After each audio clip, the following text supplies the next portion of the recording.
The head. Through it we see, we speak, we hear. The shell that encloses the brain. On that shell we place the halo, the symbols of power, be they crowns, plumes, or thorns. Some primitive people considered the skull in terms of power. They thought it contained the soul, the all-living, the never-dying. Even stripped of its trappings, they say, man's virtue is still trapped inside. Capture it, and you capture the spirit of the dead.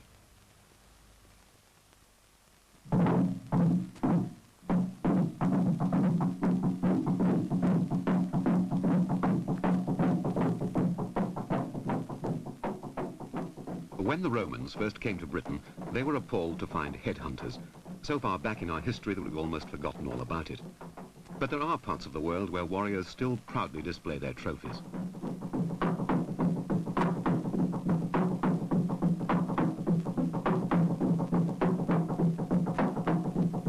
The skulls of buffaloes and men are symbols of success. Severed heads, proof of virility. Charms that bring fertility to women, to cattle, and to crops.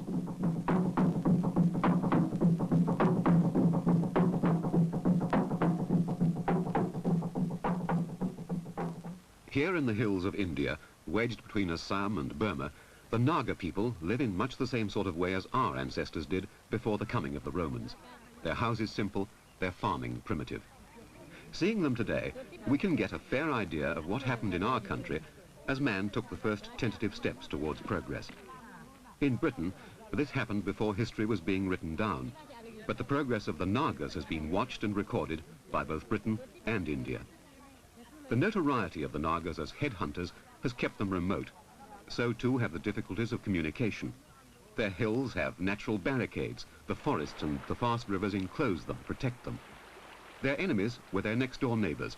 The men in the next village were the only invaders, taking land, taking heads.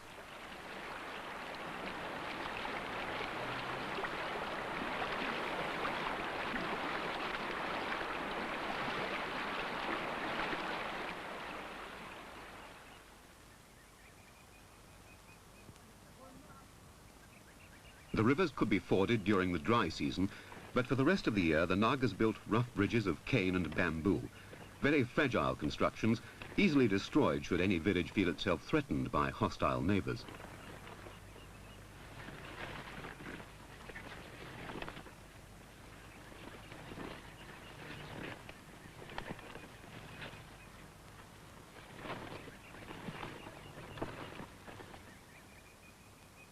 As another line of defense, the forests between the villages were planted with man traps, small bamboo spikes called panges that pierced the feet.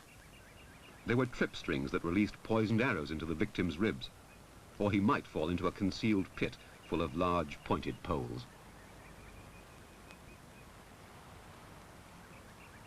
The British started to explore this difficult and dangerous area in the 1830s, but didn't administer it until the 80s.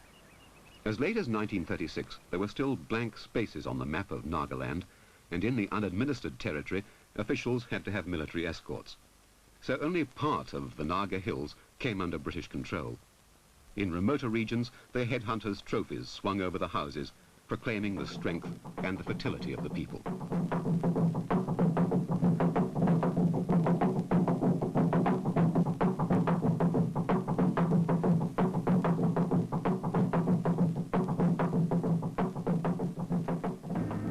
After Indian independence, the Nagas demanded their freedom. In the years of unrest and rebellion that followed, the Indian government built jeep tracks for the army, and in 1963, Nagaland was made an independent state in the Indian Union. Some Nagas carried on fighting for complete independence without success. Nagaland lies in a politically sensitive area, not far from China, Burma, and Pakistan. To strengthen this northeastern frontier, the Indian government has been pouring in money, and today the 500,000 Nagas enjoy a comparatively high standard of living. They've suddenly come face to face with the ways of the modern world. But even so, Nagaland is still closed to foreigners. The first Western observer to be allowed in for some years was Professor Christoph von Furer-Haimendorf, a London anthropologist. He originally made contact with them in 1936. The first group of Nagas he met on his return seemed to have changed very little. The brass trophies of the headhunters still glint on their chests. In days gone by, a party of travellers would have had quite a different welcome. But these days, they're happy to accept a cigarette and allow the traveller to pass. My return to the Nagas, and particularly to the village of Wokching, was a moving experience. 34 years had passed since I had first fallen under the spell of the gaiety and the friendliness of these attractive people. During the 12 months I had then spent with them, I had shed many of the inhibitions and prejudices of the Western world, and I had learned to share their simple pleasures and to relax in the company of friends. As I approached Wokching, I found the news of my arrival had travelled ahead of me. A large crowd awaited me. Sadly, some of my closest friends had died, but others were alive, and many who had been children when I first stayed at Wokching gave me a warm welcome. They did not hide their surprise at my return. "It is like a dream to see you alive," they told me again and again. "We were sure you must be in the land of the dead." The road to the land of the dead lies over the mountains, then underground to a mythical place called Yimbu. There the souls live on as they did in this world, while the man's body is left behind in a burial hut, protected by skulls of buffaloes he sacrificed in his lifetime. The skulls of ancestors stand guard, while the heads of his enemies still play a central part in village life. The old man can remember from which village each head was captured, and there were no rules about fair fights. These were once living children, old men walking in the forest, and women collecting water from the well. Powerful forces cling to these skulls. They're fed with rice beer, so their spirit revisits the village, giving the people strength and fertility. When the heads were brought back in triumph, there was a victory dance. The men would boast of being as fierce as tigers, as mighty as the clouds that thunder and hurl down fireballs. Capturing a head gave a man prestige. It proved his virility. And after the dancing came the tattooing. Body tattoos meant he'd been present on a raid, while one on his neck and face meant he'd actually cut off a head. The women's admiration of the headhunters took the form of imitation.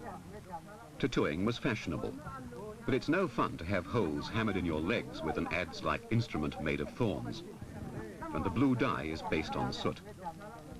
The girls put on a brave show for the camera, but it's a very painful process. The Naga women used to taunt young men who didn't wear the tattoos of a warrior, so before a man could marry, he had to go headhunting. The last reported case of headhunting in the Naga Hills was in March 1970, and the men still carry spears wherever they go.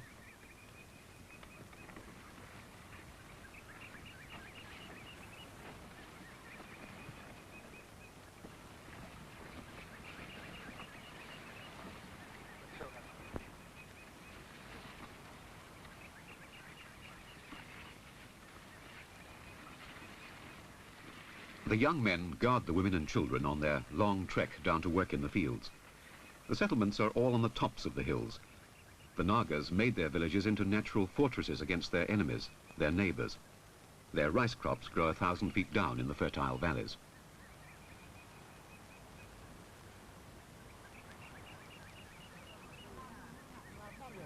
Traditionally, the women and old men work while the young men stand guard. But as the threat of headhunters attacking gets less, this is dying out, and the young men work too. The Nagas manage to produce their food with very simple tools. Cut off from the developments of the rest of the world, they know little about modern implements. In their system of shifting agriculture, they clear the forest, burn, and cultivate. When the soil's exhausted, they pass on. For the Nagas, it's still a communal effort, a time for getting together, for gossip, and for singing.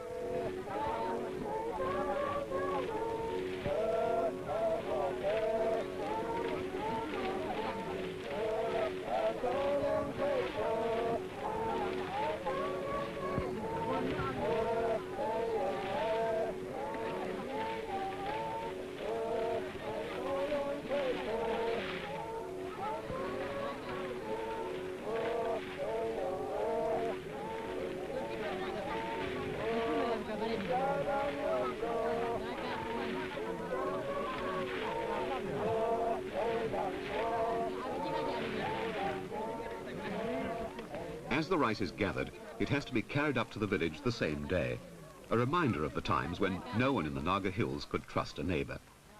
All day long, the human conveyor belt moves slowly up the steep hill to the villages, still carrying arms, another reminder of more violent times.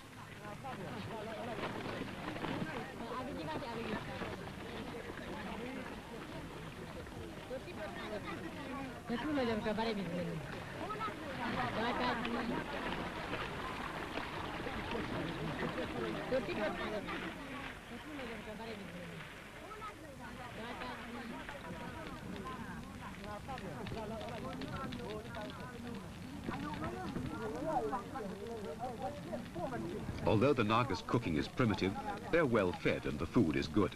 They have chickens and marrow.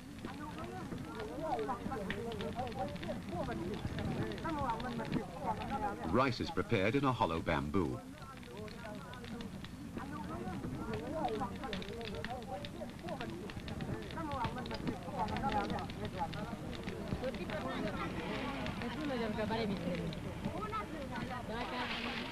The boys bounce and swing, beating the rice off the stalks, a game with a purpose.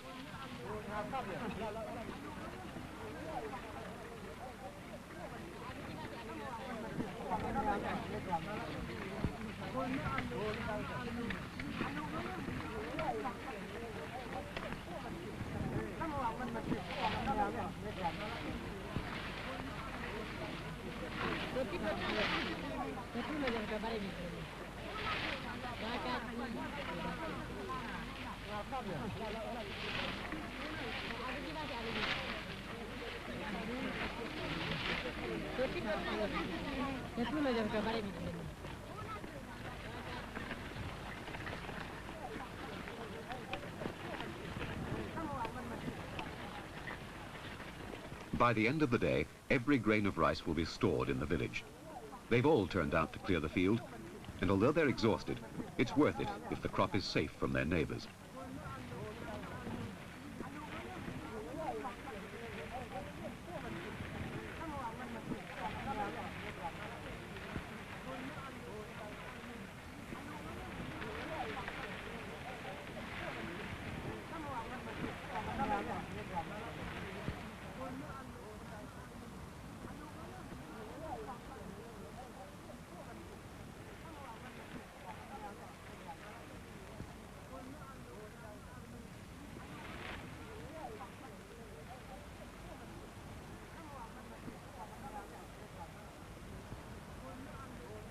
The rice is put straight into the granary. The door doesn't need a lock. The Nagas have a simpler idea.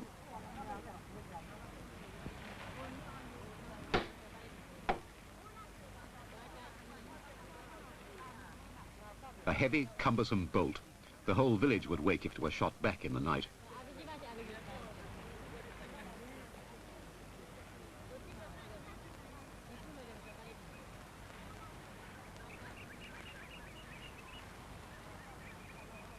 And as a further precaution against thieves, the young people are encouraged to sleep together on the veranda outside the granary door.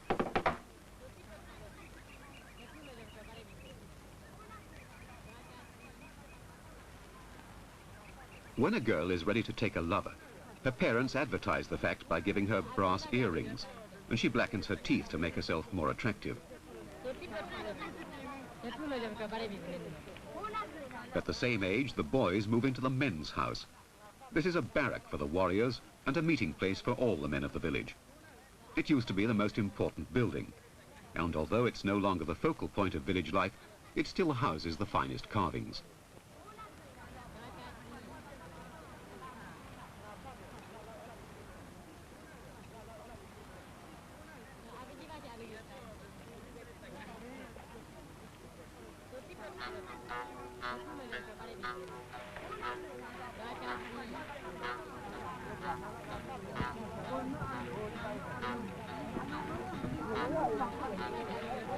These girls of 12 and upwards live in a permissive society.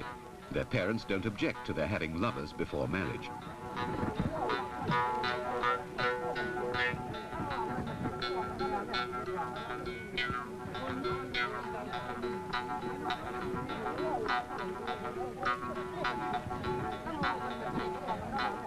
The boys and girls never dance together, but Naga society is geared towards letting them experiment with sex and enjoying it while they're very young. There are few of the worries and none of the crimes that often accompany sex in more civilized parts of the world. And the girls rarely become pregnant, a phenomenon common among primitive people. The girls have about 5 years of low fertility after puberty. They settle down when they're about 17, and their marriages are usually stable and happy.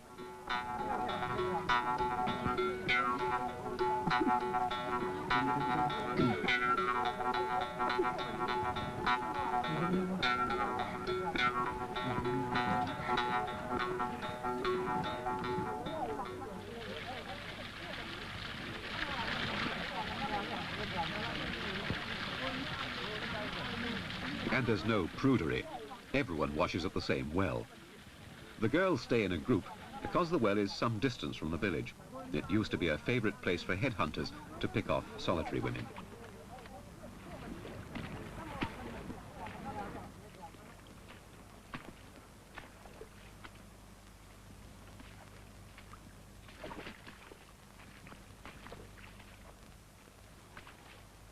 Drinking water is collected in bamboo.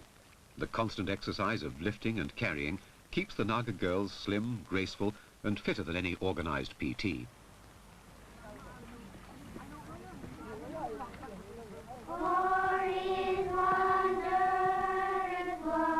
The exercises, the uniforms, and the song are all remains of the British influence in this part of the world.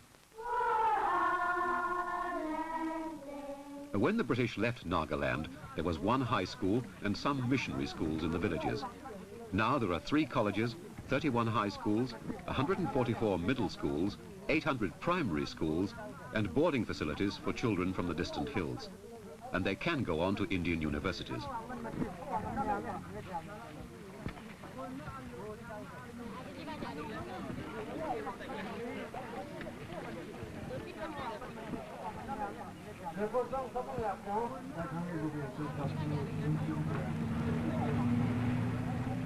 Last year, the first Naga obtained his PhD. But such is progress. One day, educated men like this won't find jobs back in the villages.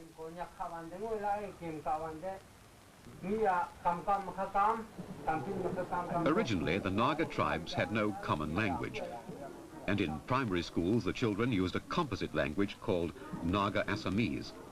The official language is English, and now 27% of the Nagas are literate.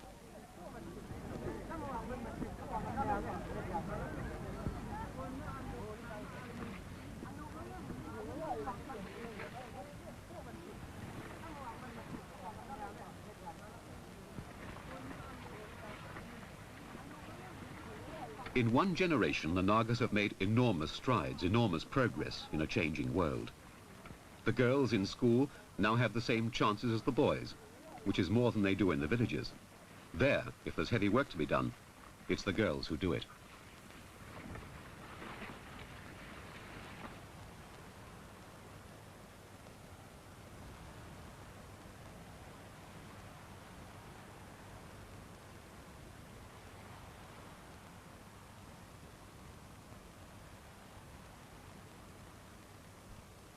The Nagas love dressing up, but it's the men who spend hours titivating and parading like peacocks, especially when they're young. This old lady is the widow of Mawang, the late chief of the village. I knew him and his wives very well. She was pleased and excited to see me, but he unfortunately had died some 2 years ago. He had been the undisputed leader of the village, a chief of the purest blood, and under his rule this village was pulsating with vitality. Frequent feasts and rituals were the occasion for colorful ceremonials. The photographs which I had brought showed the chief in the splendid attire which he and other men in the village used to wear on festive occasions. All this has been changed by the people's conversion to Christianity, and within one generation an admirable way of life has vanished.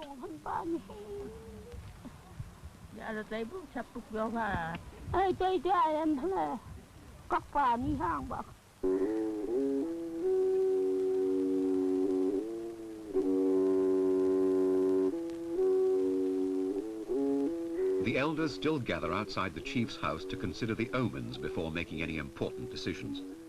According to how the bamboo splits in the heat, they will choose a site for the new fields for next year's rice crop.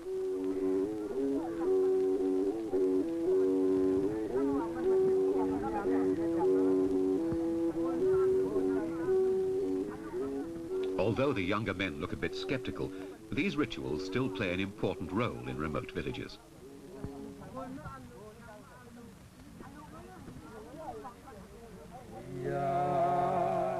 The children laugh and joke as a procession forms, a funeral procession.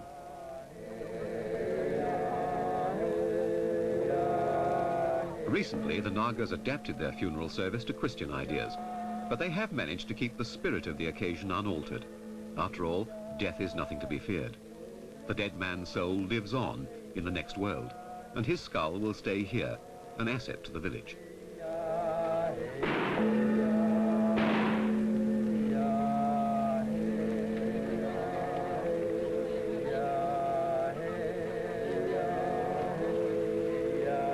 The Christians introduced the hymn book into the hands of the man leading the procession, and they stopped the Nagas leaving bodies in the open.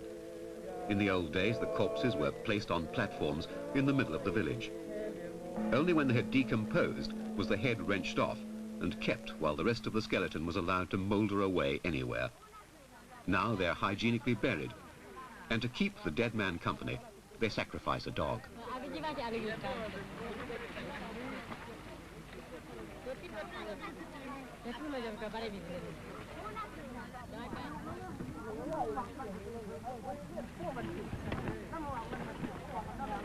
The whole occasion is a curious mixture of Western religion and the old pagan beliefs.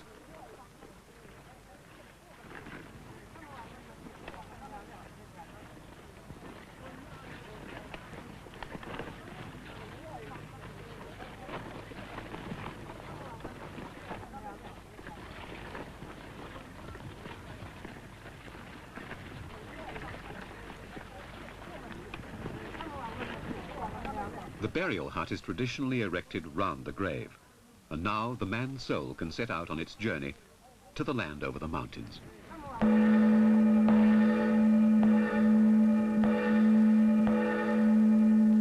All the vanity of the Nagas is expressed in their full ceremonial dress. It was never worn in battle, only at the victory dance afterwards. The bracelets and necklaces are their wealth. The tusks and teeth on their headdresses represent boar and tigers killed, while the brass heads show how many men they've killed.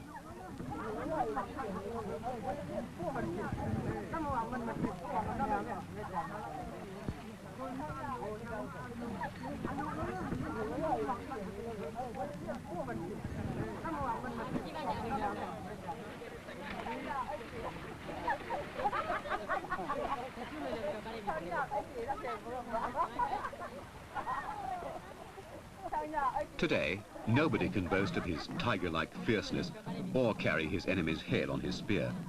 It's just dressing up. The Indian government encourages them to keep the picturesque parts of their culture.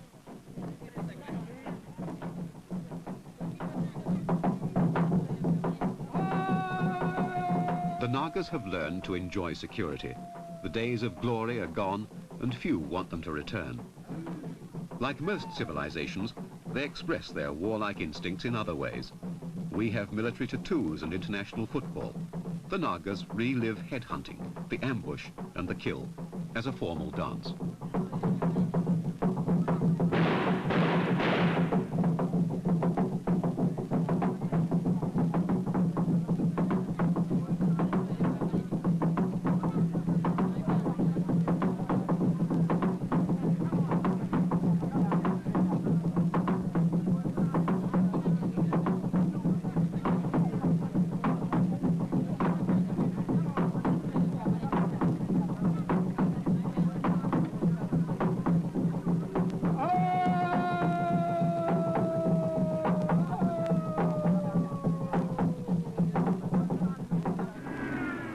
My departure from Nagaland was by jeep, the novel means of transport which had enabled me to visit a large number of villages within a very short time.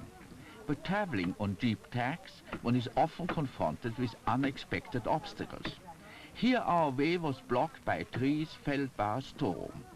We would have been held up indefinitely had it not been for the helpfulness of a group of Nagas who were returning from the fields and came to our assistance. Within half an hour they had cleared the track, and so we were saved the unpleasant experience of spending a night in the forest.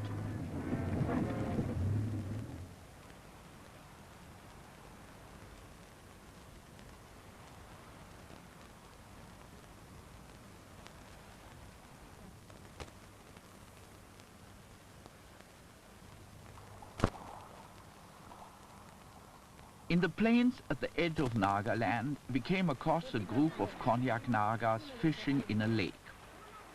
These were men whose forefathers had migrated to Assam. In the hills, Nagas poison fish, but here they have adopted the techniques of the fishermen of the lowlands. I was now heading towards the hills north of the Brahmaputra, an area included within the Northeast Frontier Agency where I had been working during the Second World War. Anyone traveling in Assam has to cross numerous rivers, and though recent years saw the construction of many bridges, ferries are still the most common way of carrying people and vehicles across. 30 years ago, such rivers presented much more formidable obstacles, and at that time I had crossed many of them on makeshift rafts.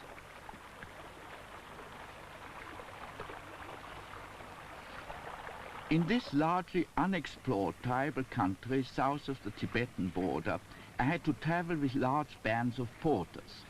Here the tribesmen had lived for centuries in almost total isolation, and the valley was a kind of Shangri-La. The Apothani Valley is 5,000 feet up. The land is rich and fertile, and the people live in large villages.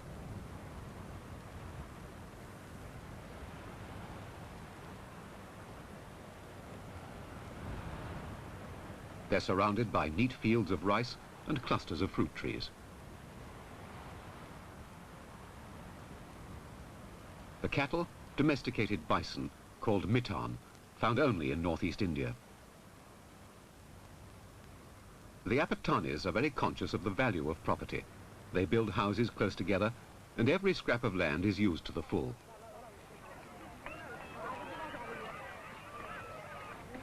Like the Nagas, the Apatanis' worst enemies are their neighbors, and any disputes are traditionally settled by discussion. Both quarrels within the tribe and disputes with outsiders are often resolved by negotiation, and the Apatanis have a system of public debates. The litigants argue their points volubly and with many dramatic gestures. To mark the cattle or valuables at issue, they use bamboo sticks as tallies, laying them out in a line as they speak. In intertribal disputes, the threat of force was ever present. When I first lived among the Apatanis, I became witness of a raid against a village of Daflas. They were holding Apatanis to ransom, rather like modern kidnappers. The Dafla village was burned, but there was no loss of life in this raid, and the houses could be rebuilt within a few weeks. Even that dispute was ultimately resolved by negotiations. Today, similar scenes can be seen quite often. Although money is now widely used, payments are sometimes still made in salt.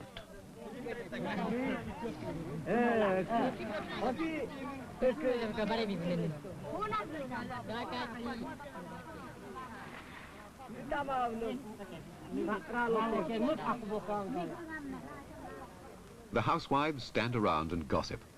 The pipe's unusual, but this woman could be in a backyard in any town, anywhere, which is remarkable when we consider that they've been completely out of touch with the rest of the world. And 25 years ago, they hadn't even seen a wheel.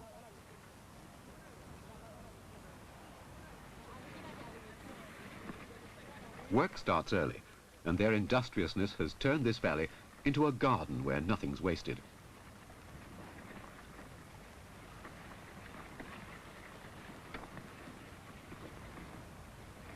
But the work is still done by hand.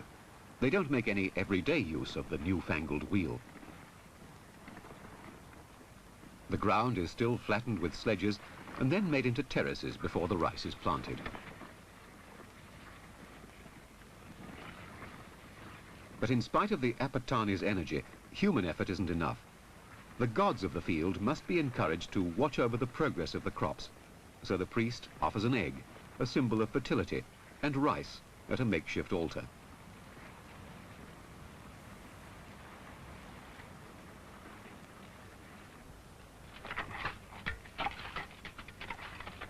The lower class Apothanis used to be virtually slaves.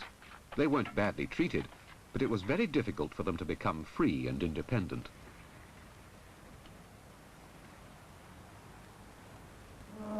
The animals are never milked or put out to work. They're allowed to roam the jungle until it's their turn to be sacrificed.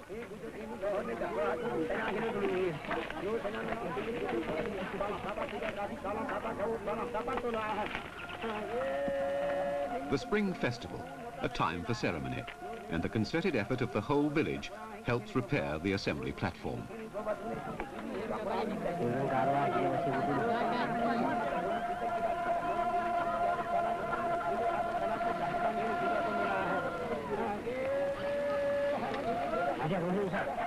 As many cattle as a rich man can spare are brought into the village to be sacrificed. Planks are carved from tree trunks and dragged into place. The cattle are tied to the base of the platform, and the Apothanis feed them salt. This is the only way of making the huge animals manageable. For roaming most of the time in the jungle, they have no other contact with their owners.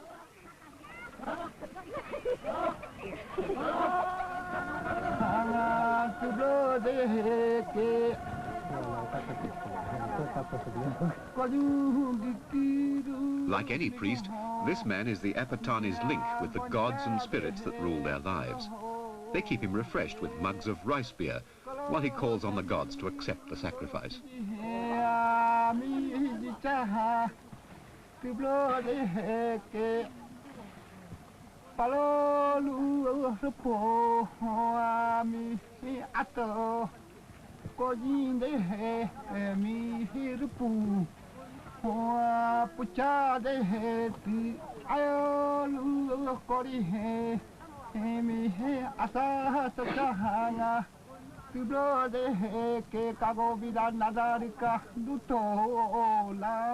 After the chicken has been ritually beheaded, it's slit open, and from its liver and stomach, the priest can tell whether the omens for the crop are good or bad.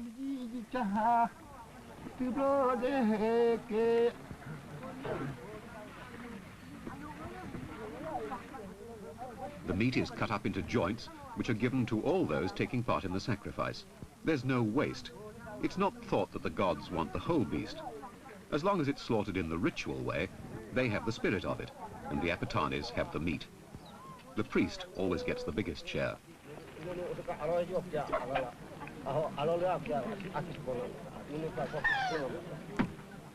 The more meat a man can give away, the higher his standing in the village.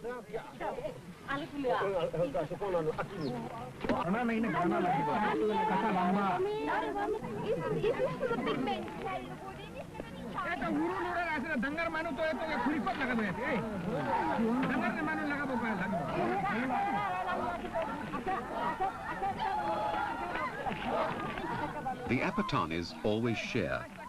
At festival time, the women of the rich man's family hand out rice beer to everyone in the village in order of importance. A man can't impress his neighbours with the size of his car or his foreign holidays, but he can outdo his rivals in hospitality.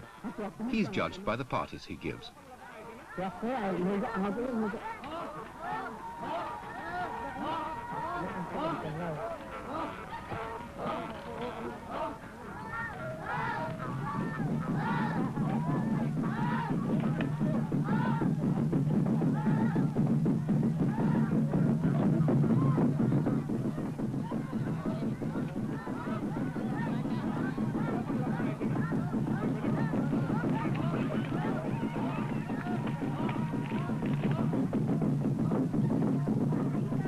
These poles, or masts, sprout in the Apothani villages, and they take it in turns to decorate them for the spring festival.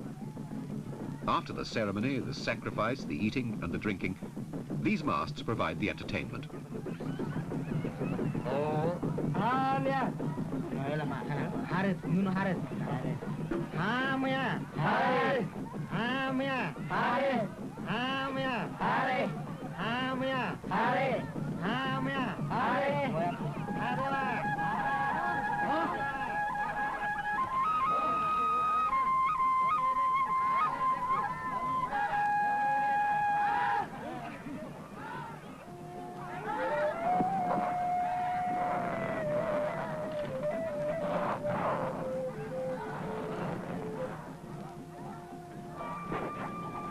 It's left to the young men to celebrate the coming of spring. The ropes from the masts to the ground are made of long canes. Two young men bounce on the rope until it's got enough momentum to carry one of them high into the air for a display of aerial acrobatics.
The children get bored with watching and play in the streets.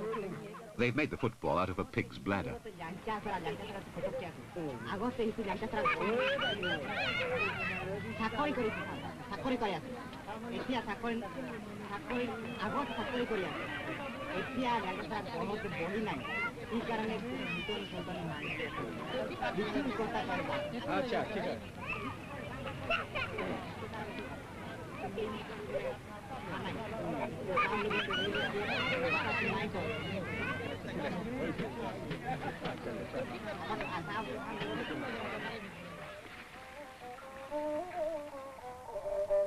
All the Apothani seem to have plenty of energy.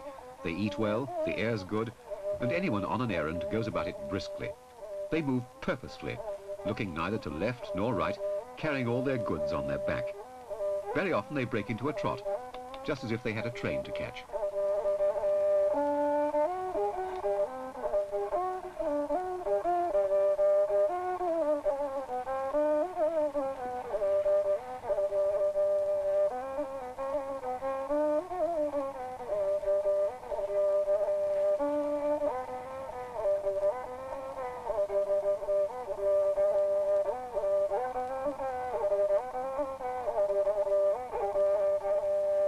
They have to move fast to keep up with the changes in their valley.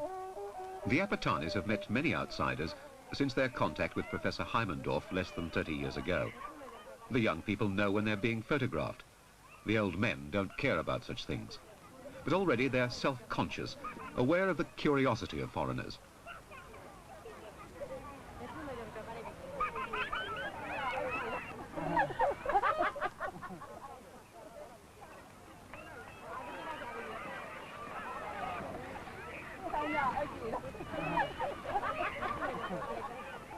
They do have one of the problems facing the rest of India today: overcrowding. More children survive infancy, and they're outgrowing their village. There's no more land for farming. The village is jam-packed full of houses, and some Apothanis now commute at the trot or by jeep to the nearest town. The road may be rough, but at the end of it, there are new opportunities. There's work in the offices, there's the headquarters of the Subansiri district, there are houses, and there are shops.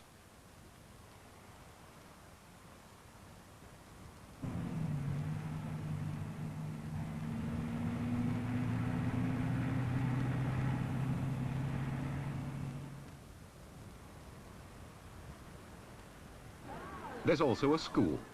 Like the Nagas, the children are being educated. There's even an Apothani pilot in the Indian Air Force.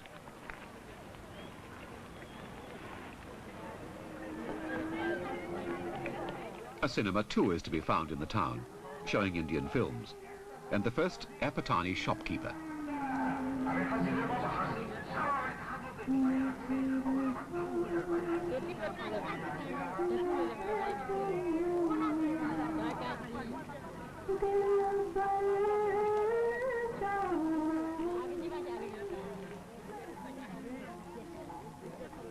Padilayang, whom in 1944 I knew as a daring war leader, is now a prosperous businessman. He owns a truck and 2 shops, and one of his sons runs a bakery, unheard of a generation ago. Young Apothanis drive their own trucks along the road cutting through the densely wooded foothills. And here, as elsewhere, 2 systems of transport meet. The men and women carrying heavy baskets represent the old days, and the young lorry drivers the future. These people on foot are daflas from villages lying in the hills above the road.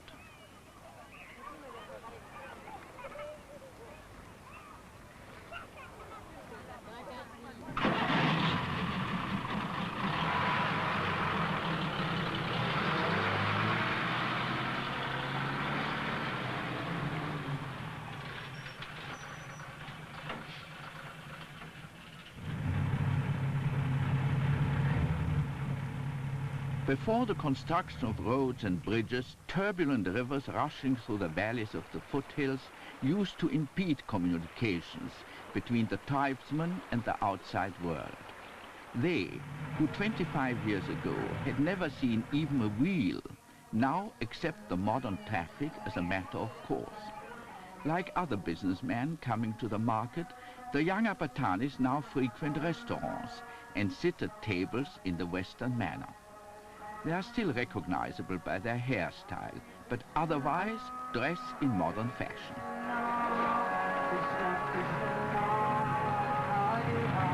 People from the hills mingle in the markets of many towns with Indian plains people.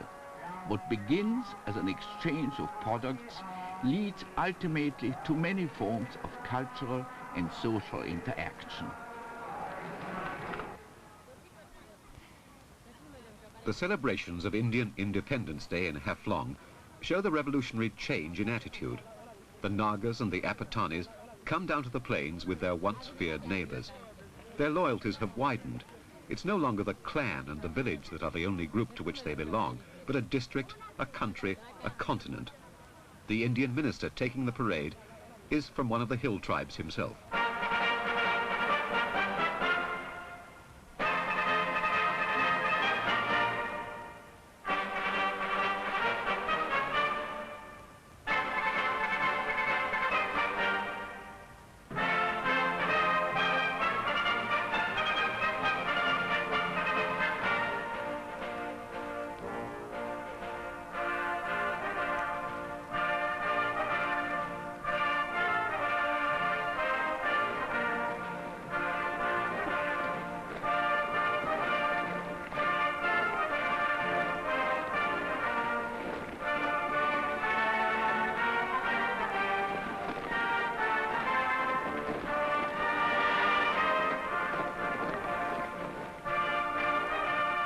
Somehow the whole occasion still has a British flavour. The Nagas have seen foreigners come and go. Back in the village there are still reminders of British rule.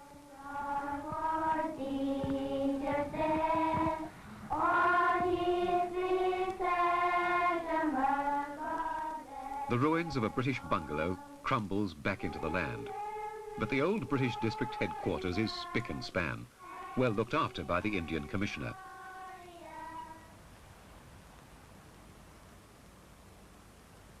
With the British came the Christian missionaries, who built churches at the centre of the communities. Headhunting appalled the missionaries, and they buried this village's collection of heads in a traditional Christian grave. But the headstone is a satisfying and familiar symbol to the Nagas.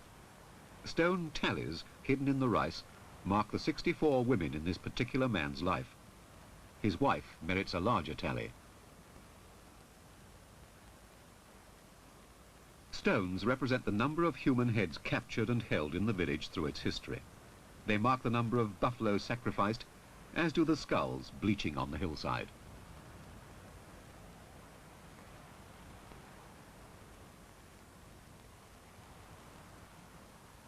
Tallies were records of triumph, so medals were one part of British culture that the Nagas accepted happily. But this man took an office job at headquarters. The easy life has made him fat.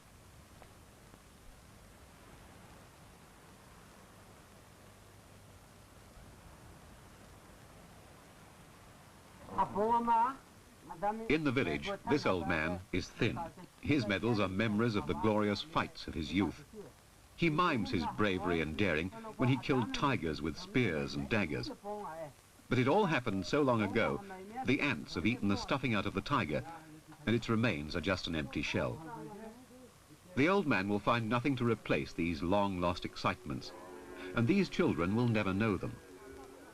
The Indian government encourages them to remember their traditional dances, but already they've got it wrong, and their Indian school friends aren't really interested. The young Nagas' excitements will just be the competitive struggles of all educated people. They'll be safer and richer than their parents. But there's a gap in their culture. They're the children of headhunters, and they know little of the rituals that made men proud to belong to their village and lent them great dignity. What will the Nagas do with their headhunting past?